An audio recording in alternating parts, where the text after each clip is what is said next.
Good morning, ladies and gentlemen, boys and girls. Welcome to Chilltown Hoops. I'm your host, Jermaine. The youngsters call me OG. My friends call me J-Dub. Let's get to it.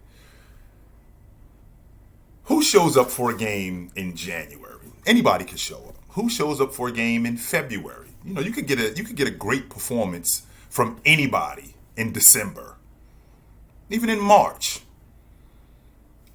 When you get to the playoffs, your best players have to show up. They have to.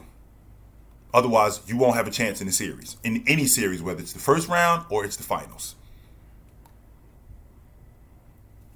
This series has come down to who's been playing harder. Who's been doing the most on the offense and defensive end of the basketball. Milwaukee is still winning the dirty work battle. And they've been winning the dirty work battle throughout the course of this series. And last night was no different. Prime example, they won the rebound battle, 48-40, including 17-5 on the offensive glass. That's 12 more second chance opportunities that they have to score than Phoenix does. That's huge. They won the assist battle. They won the turnover battle, 17-5. Milwaukee had 5 turnovers last night. As a unit, Chris Paul had 5 turnovers himself, including 2 last night in the meat and potatoes of the game, which converted into points. Milwaukee's defense, they guarded well at the 3. Phoenix's defense, they also guarded the long ball well. None of these guys shot the long ball well. So they did a great job at doing that. We can't talk about this game without talking about what Middleton did, what Giannis did, what Book did. Giannis came out slow last night. I thought there was something that was he didn't look like he had that bounce. He didn't look like he had that energy, but he started to pick it up. He went out of the game early. I thought there was something that was wrong, and he went out of the game early, but he started to pick it up. And he got himself involved, not just on the offensive end, but on the defensive end. He started to pick it up. Devin Booker was dynamic. Him getting into foul trouble really slowed them down because he's got 38 going into the fourth quarter. And I'm thinking to myself, he's going to need 50 in order for them to win. Not for them to have a chance to win because they're already in the game. He's going to need 50 in order for them to win. And he got himself in foul trouble. With that foul against P.J. Tucker right in the beginning of the fourth quarter, that completely throws their rhythm off, and his rhythm in particular in the fourth, because now he's got to sit the majority of the fourth quarter. And he was their attack on offense. He was who they were going to. So they don't have any rhythm on offense, and there was nobody else to step up. And since we're on the subject of stepping up, Jrue Holiday has been huge. Now I can appreciate where you guys are with Jrue Holiday on the offensive end of the basketball. He's got to convert layups. He's got to make open shots. That's not as easy as it sounds, man, when I got to chase Chris Paul around all night. And not only chase Chris Paul around all night, the way he was chasing Chris Paul around. What he was doing, where the pickup point was 3/4 court, where the pickup point was 94 feet. They outscored Phoenix last night. Milwaukee outscored Phoenix last night 15-0 in fast break points. And that was primarily due to the fact that Jrue Holiday completely slowed their transition game down because of the pickup point. They couldn't get anything going in transition. Nothing. Because Jrue Holiday stayed in Chris Paul's face. 94 feet, 75 feet, and completely slowing him down, restricting his vision, not giving him anything. And then once they got into the half court, we got the shot clock down to 8. We got the shot clock down to 10. So they can't really get anything going. Chris Paul went to the stripe 0 times last night. DeAndre Ayton went to the stripe 0 times last night. DeAndre Ayton's game, his energy is his energy at its best is when he is rim running.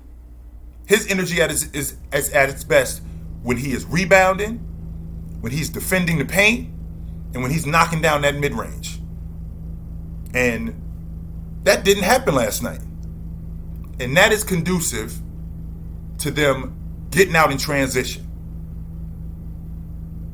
And when DeAndre Ayton is doing that, they're at their best. DeAndre Ayton didn't go to the stripe last night because they couldn't get anything going with him offensively.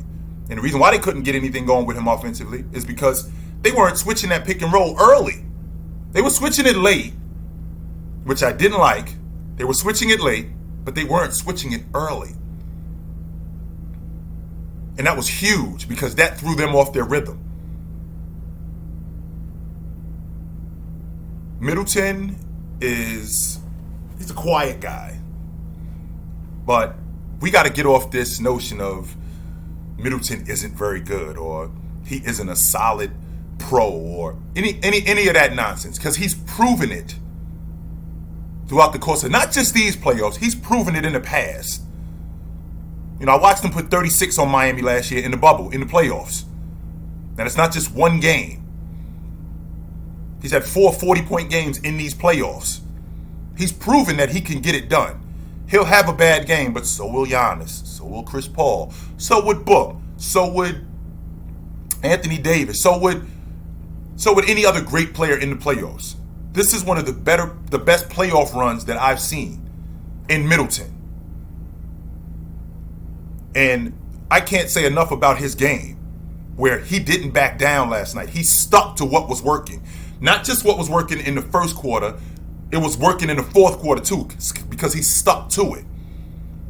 That pick and roll action, him staying patient, him not getting ahead of himself, knocking down that mid-range. He was phenomenal last night. And they're not winning this series without him. I don't know if he's got to go 40 again, but for him to continue to do what he's doing, they got a great chance. They have an absolute great chance. I mentioned before that Milwaukee is winning the dirty work battle. When you're not taking care of the basketball, especially at this stage of the playoffs, when you're not taking care of the basketball and you're giving points are at a premium, especially in the finals. In the playoffs in particular, in the playoffs overall, but particularly in the final, open shots and points are at a premium. So taking care of the basketball is huge. And for Phoenix to have 17 turnovers last night to Milwaukee's 5, that's just smart basketball. For Milwaukee to out-rebound them by almost 10, to triple their offensive, for Milwaukee to triple Phoenix's offensive rebound production. That's huge, man. That's absolutely huge. And that's been the difference in this ball game. Monty Williams had suggested earlier in the game last night, in halftime speech, he had suggested they're just playing harder than we are. And they are. This isn't a situation where this is X and O's, because we know what they're running. They know what we're running. We got pick and pop action.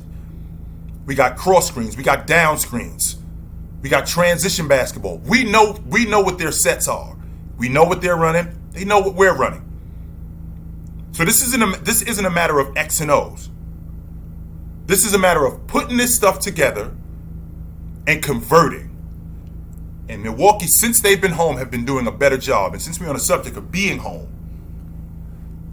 all the heat now goes to Phoenix. Not some of it or most of it. All of the heat now goes to Phoenix, because it's not that difficult. It's not nearly as difficult to win game 1 or game 2 on your home floor as it is to win game 5 on your home floor when you got a tied series. Because now the loser, if you lose this game, you're facing an elimination game on the road. And they don't want to do that. I'm sure Phoenix is not interested in doing that. So how do they win this game? Well, Phoenix has got to pick their transition game up. They have to. 15-0 in fast break points yesterday. They have to get more in transition. And that's going to be tough with Jrue Holiday picking up full court and slowing Chris Paul down. They have to get more from DeAndre Ayton. He's got to get more going to the basket, and he's got to get to the stripe, just like Chris Paul has got to get to the stripe. They're role players and Bridges He has to be better. Cam Johnson was huge yesterday. No question about it. They have to do a better job. Cameron Payne with their others. Because Bobby Portis was who he was yesterday. I've said this throughout this whole series. We have to make sure that he gets minutes because he's our energy guy. Energy guys can't get yanked in and out of the lineup. They have to be on the floor. And Bobby Portis is huge. Connaughton is huge for what they're doing. Connaughton is not afraid to shoot open shots. He is not. Not only is he not afraid to make open shots, he is not afraid to shoot open shots. And when you get that, that's a recipe for disaster. We have ourselves a series, ladies and gentlemen. We absolutely do. And the momentum now is with Milwaukee. I'm very interested to see how Phoenix comes out. Because I think what Milwaukee has been doing, if they can continue to do this, they can win this series. I'll see you guys really soon. Great to talk to you. Stay well.